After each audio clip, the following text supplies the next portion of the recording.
నమస్కారం అండి. నా పేరు డాక్టర్ రవికుమార్ గుప్తానండి. మనము ఈరోజు మెయిన్గా ఒమిక్రాన్ మన వైరస్ గురించి తెలుసుకుందామండి. మనం ఏం చేయాలి? ఇప్పుడు పాత వైరస్కు ఒమిక్రాన్ ఉన్నాయి, పాత వైరస్లు ఉన్నాయి. మరి ఈ వైరస్కు తేడా ఏంటి?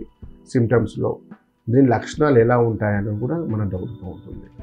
ఏం లేదండి, సేమ్ ప్రతి వైరస్ కూడా మినిమం 70% లక్షణాలన్నీ ఒకేలాగా ఉంటాయి. ఇప్పుడు మామూలుగా ఫస్ట్ దగ్గు, పొడి దగ్గు, విపరీతమైన పొడి దగ్గు, గొంతులో దురదలు, గొంతు నొప్పి లైట్గా స్టార్ట్ అవ్వడము, దాంతోపాటు ఎలర్జీ, ముక్కు నుంచి నీరు కారడము, ఎలర్జీస్, అలాగే రికరెంట్గా కోల్డ్ రావడము. ఇది ఇన్ఫ్లుయెంజా వైరస్ కూడా ఇలాంటి సిమ్టమ్సే క్రియేట్ చేస్తుంది. మామూలుగా సీజనల్ వైరస్ అంటాం కదండి, అది ఇప్పుడు చలికాలం వస్తే సీజన్ మొదలవుతుంది. ఆ చలికాలంలో ఇలాంటి కేసెస్ ఎలాగో బయటపడతాయి. కాబట్టి అన్ని కరోనా కేసెస్ అని కూడా అనుకోలేము. కాబట్టి ఇలాంటి సిమ్టమ్స్ ఉన్నప్పుడు ఒక్కసారి టెస్ట్ చేయించుకోవాలి. ఆర్టీపీసీఆర్ టెస్ట్ చేయించుకుంటే ర్యాపిడ్ టెస్ట్ మందులో మనకు రూల్ అవుట్ అవుతుంది. ఆ ఆర్టీపీసీఆర్ టెస్ట్ చేయించుకొని ఒకవేళ ఉందా లేదా దాన్ని బట్టి మనం జాగ్రత్త పడితే ఇంకా బెటర్ అండి. కాబట్టి వీలైనంత వరకు సిమ్టమ్స్లో ఎక్కువ ఎలర్జీస్ ఎక్కువగా ఉంటాయి, దగ్గు ఎక్కువగా ఉంటుంది. అలాగే ఈ ఉన్న వైరస్లో కొత్త సిమ్టమ్స్ ఏంటంటే లంగ్స్ వరకు కూడా ఇన్ఫెక్షన్ పెరుగుతుంది. ఊపిరితిత్తుల వరకు, ఊపిరితిత్తులో ఉన్న ఎయిర్ అంటే మన గాలి గ్రంథులు ఉంటాయి, ఆల్వియోలై, ఆ ఆల్వియోలైలో కూడా ఎఫెక్ట్ అయ్యే అవకాశాలు ఉంటాయి. దానివల్ల మన శ్వాస తీసుకోవడం ఇబ్బందికరంగా ఉంటుంది. దాంతోపాటు ఎక్కువగా ఆయాసం, ఇంకోటి మనం మెయిన్గా ఎలర్జీ అంటే దగ్గు, దమ్ము, ఇలాంటి ప్రాబ్లమ్స్ కూడా వచ్చే అవకాశాలు ఉంటాయి సిమ్టమ్స్. ఇంకోటి డయూరియా, లూజ్ మోషన్స్ కూడా అయ్యే అవకాశాలు ఉంటాయి. గ్యాస్ట్రిక్ సంబంధించిన సమస్యలు కూడా తలెత్తే అవకాశాలు ఉంటాయి. కాబట్టి ఇవన్నీ జాగ్రత్తగా మనం చూసుకోవాలి సిమ్టమ్స్. కాబట్టి ఈ కరోనా వేరియంట్స్ అనేది మేజర్గా ఈ వ్యాక్సినేషన్ అయిన వాళ్ళకైతే ఎలాంటి ఇబ్బంది ఉండదండి. జాగ్రత్తలు పడితే మనం ఇబ్బంది ఏమి ఉండదు. కానీ ఇప్పుడున్న కేసెస్లలో మనకు మేజర్గా ఇప్పుడు మన సింగపూర్లో తీసుకోండి, ఈ వేరియంట్ చాలా ఫాస్ట్ స్ప్రెడ్ అయిందండి. చాలా కేసెస్ వచ్చాయి అక్కడ. 50,000 60,000 అంటే మాటలు కాదండి. అక్కడ ప్రతిదీ మళ్ళీ అక్కడ లాక్డౌన్ టైప్ అనేది మెయింటైన్ చేయడం అనేది, మళ్ళీ సోషల్ డిస్టెన్స్ మెయింటైన్ చేస్తున్నారు, అక్కడ మాస్కులు పెట్టుకుంటున్నారు, అక్కడ అంతా మళ్ళీ స్టార్ట్ అయిపోయిందండి అక్కడ సింగపూర్లో. ఎందుకంటే విపరీతంగా కేసెస్ పెరిగాయి. కానీ ఇప్పుడు మెల్లమెల్లగా అమెరికాలో కూడా చాలా కేసెస్ వచ్చాయి, చైనాలో కూడా. ఇప్పుడు చైనాలో వచ్చింది అంటే 2 నెలల తర్వాత మన ఇండియాలో వస్తుంది. కాబట్టి ఈ మెయిన్గా ఏమవుతుందంటే ఇలా కేసెస్ నెక్స్ట్ మన ఇండియా మీదలో వచ్చే అవకాశాలు చాలా ఉన్నాయి. కాబట్టి అక్కడికన్నా ఆ వేరే దేశాల కన్నా మన భారతదేశంలో ఈ ఎఫెక్ట్ అనేది చాలా తక్కువ ఉండే అవకాశాలు ఉన్నాయి. ఎందుకంటే వ్యాక్సినేషన్ చాలా సక్సెస్ అయింది కాబట్టి. కానీ మనం దాన్ని కాపాడుకోవాలి.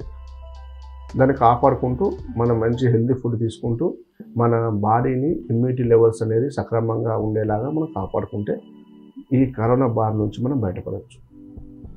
ఇప్పుడు కరోనాలో కూడా చాలామంది అంటుంటారు, సార్ మేము బూస్టర్ డోస్ తీసుకోవాలా, మళ్ళీ ఒక డోస్ వస్తుందా, ఇప్పుడు మళ్ళీ వ్యాక్సినేషన్ ఇంకో కొన్ని డోసెస్ తీసుకోవాలా అనేది ఎక్కువ మంది అడుగుతుంటారు. ఇప్పుడు డోసెస్ ఆల్రెడీ మనం తీసుకున్నాం, ఆ 2 డోసెస్ ఉన్నాయి. కొంతమంది బూస్టర్ డోస్ కూడా తీసుకున్నారండి, కానీ చాలామంది తీసుకోలేరు బూస్టర్ డోస్. కొంతమంది బూస్టర్ డోస్ తీసుకున్నారు. కాబట్టి ఇప్పుడు మళ్ళీ డోసెస్ వ్యాక్సినేషన్ అంతా అవసరపడకపోవచ్చు. ఎందుకంటే మనకు ఇండియాలో అంత సివియారిటీ లేదు. కాబట్టి వీలైనంత వరకు మనకు ఈ ప్రాబ్లమ్స్, ఎలర్జీస్ సంబంధించిన, కోల్డ్కి సంబంధించిన సమస్యలు, ఎలర్జీగా సంబంధించిన సమస్యలు రాకుండా చూసుకోండి. ఇంకోటి రెగ్యులర్గా మాస్క్ మళ్ళీ స్టార్ట్ చేయండి. ఎక్కడైనా బయటకు వెళ్తే మాత్రం కంపల్సరీ మాస్క్ వాడండి. అలాగే కొంచెం సోషల్ డిస్టెన్స్ మెయింటైన్ చేసుకోండి. చాలా ఇంపార్టెంట్ ఉంది సోషల్ డిస్టెన్స్. ఎందుకంటే ఎవరికైనా జలుబు ఉంది అంటే మనం ఇన్ఫ్లుయెంజా వైరసే కామన్ వైరస్, ఆ వైరస్ వల్లనే 10 మందికి స్ప్రెడ్ అవుతుందండి. కామన్గా మనం తుమ్మిన, దగ్గిన కంపల్సరీ తుంపర్ల రూపంలో వేరే వాళ్ళకి 100% స్ప్రెడ్ అవుతుంది మా నార్మల్ టైంలోనే. అది కరోనా కనుక ఉంది అనుకుంటే, మళ్ళీ కొత్త వేరియంట్ JN1 వైరస్ ఉంది అనుకుంటే అది ఇంకా ఫాస్ట్గా స్ప్రెడ్ అయ్యే అవకాశాలు ఉంటాయండి. అంటే స్ప్రెడ్డింగ్ ఎక్కువగా ఉంటుంది ఈ వైరస్ వల్ల. స్ప్రెడ్డింగ్ ఎక్కువగా ఉంటుంది కానీ సివియారిటీ తక్కువగా ఉంటుంది. అంటే మనకు ఎక్కువ అంత ఫస్ట్ వేవ్లో ఉన్నంత సివియారిటీ, హాస్పిటల్కి వెళ్ళి అడ్మిట్ అవ్వాల్సినంత సివియారిటీ ఉండదు. ఎందుకంటే ఆల్రెడీ మన ప్రతి మనిషిలో ఇమ్యూనిటీ పవర్ పెరిగిపోయింది. కాబట్టి కొంచెం ఇమ్యూనిటీ వచ్చేలాగా చూసుకోండి. అలాగే మళ్ళీ సోషల్ డిస్టెన్స్ పాటించండి. దాంతోపాటు కొంచెం మంచి హెల్తీ ఫుడ్ తీసుకోండి. ఎక్కువ గోరువెచ్చని నీళ్ళు మళ్ళీ స్టార్ట్ చేయండి డైలీ మార్నింగ్.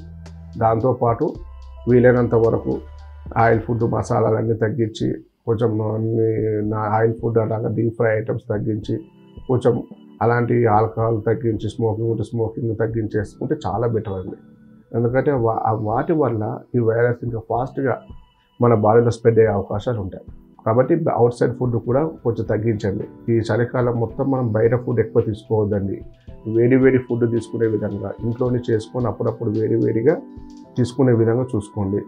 ఈరోజు ఫుడ్ రేపటి తినడము, ఫ్రిడ్జ్లో పెట్టుకుని 2 రోజుల తర్వాత తినడము అలాంటివి చేస్తే కూడా మళ్ళీ మనకు ఇన్ఫెక్షన్స్ వచ్చే అవకాశాలు ఉంటాయి, ఇబ్బందులు తలెత్తే అవకాశాలు ఉంటాయి. కాబట్టి కొంచెం జాగ్రత్తలు పాటించుకుంటూ ఈ వైరస్ బారిన పడకుండా మనం కాపాడుకోవచ్చు. ఇప్పుడు ఏంటంటే నెక్స్ట్ రాను నెలలో సివియారిటీ ఖచ్చితంగా పెరిగే అవకాశాలు ఉంటాయండి. కాబట్టి ఈ కొత్త వేరియంట్ను మళ్ళీ అది ఎందుకంటే ఇప్పుడు JN1 వైరస్గా వాళ్ళు నిర్ధారించారు. మళ్ళీ అది మ్యూటేషన్ చెందవచ్చు. మళ్ళీ మ్యూటేషన్ చెంది మళ్ళీ కొత్త వైరస్గా రూపాంతరంగా మళ్ళీ మన ముందుకు రావచ్చు.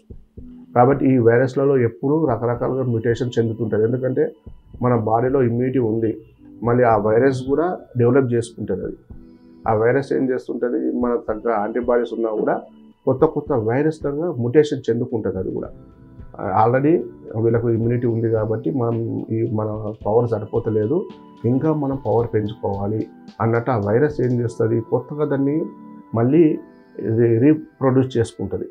కొత్త వేరియంట్గా దాని శక్తిని మన పాత ఉన్న దానికన్నా కొత్తగా ఇంకా 2 శక్తితోటి ఆ వైరస్ మన బాడీ మీద దాడి చేయడానికి రెడీగా ఉంటుంది. కాబట్టి ఆ మ్యూటేషన్ చెందిన కొద్దీ కూడా మన బాడీ దానికి సన్నద్ధంగా ఉండాలి, యాంటీబాడీస్ ఉత్పత్తి అయ్యే విధంగా ఉండాలి. కాబట్టి ఖచ్చితంగా ప్రతి ఒక్కరూ చాలా జాగ్రత్తగా నెగ్లెక్ట్ చేయకుండా, అశ్రద్ధ చేయకుండా వైరస్ ఏదో పర్లేదు ఒమిక్రాన్ లాగా ఉంది, ఇది కూడా తగ్గిపోతుంది, మనకు ఇబ్బంది లేదని సోషల్ డిస్టెన్స్ పాటించకుండా మళ్ళీ పార్టీలు చేసుకోవడం తిరగడం చేశారంటే మళ్ళీ స్ప్రెడ్ అయ్యే అవకాశాలు విపరీతంగా ఉంటాయండి. కాబట్టి ఇప్పటి నుంచే ముందు జాగ్రత్త పడండి.